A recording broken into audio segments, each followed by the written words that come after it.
கர்த்தருடைய பரிசுத்தமுள்ள நாமத்திற்கு ஸ்தோத்திரம். இன்றைக்கான வேத வசனம் நீதிமொழிகள் 3:23. நீ பயமின்றி உன் வழியில் நடப்பாய், உன் கால் இடராது. நல்லா கவனிங்க. நாம நடக்கும்போது சில நேரத்துல நம்மளுடைய கால்கள் தடுமாறும்.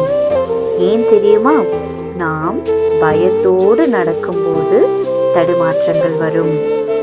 கர்த்தர் சொல்லுகிறார், நீ பயமின்றி உன் வழியில் நடப்பாய், உன் கால் இடராது என்று. நம்ம நிறைய பேர் ஏதாவது ஒரு காரியத்தை ஆரம்பிக்கும் போது பயத்தோடே ஆரம்பித்தால் தடுமாற்றங்கள் தான் வரும். அந்த காரியம் வாய்க்காமல் கூட போகலாம். நமக்குள்ளாக இருக்கின்ற அந்த பயத்தை எடுத்து போட்டு விட வேண்டும். இதை செய்தால் இதாகிவிடுமோ, அதை செய்தால் அது ஆகிவிடுமோ என்றெல்லாம் கூட நமக்கு பயம் இருக்கும். சில பேர் மற்றவங்க கிட்ட பேசினா கூட பயப்படுவாங்க. நம்மளை ஏதாவது சொல்லிடுவாங்களோ என்று பயப்படுவார்கள்.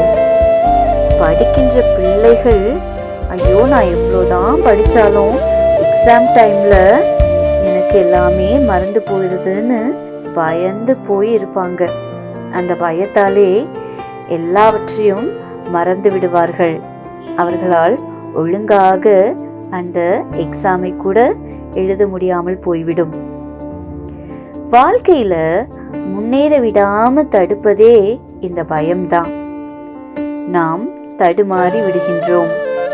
இந்த வார்த்தையை கேட்டுட்டு இருக்கிற நீங்க கூட ஒருவேளை ஏதோ ஒரு விதமான பயத்தோட கேட்டுட்டு இருக்கலாம்.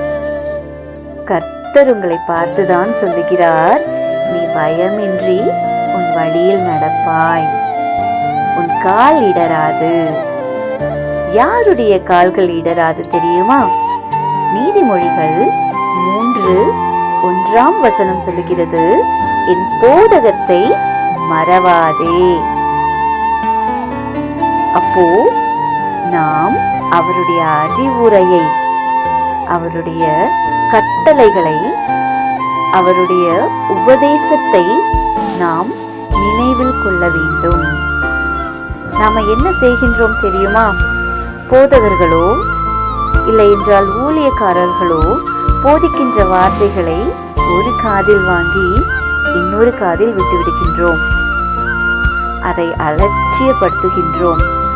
அப்படி அலட்சியப்படுத்தாமல் அந்த வார்த்தைகளை நாம் உள்வாங்கிக் கொண்டு மறக்காமல் இருந்தால் நாம் வாழ்க்கையில் பயப்படாமலும் இடராமலும் முன்னேறி செல்வோம். நம்மளை அவர் முன்னேற்ற பாதையில் நடத்தி செல்லுவார். God bless you. Amen.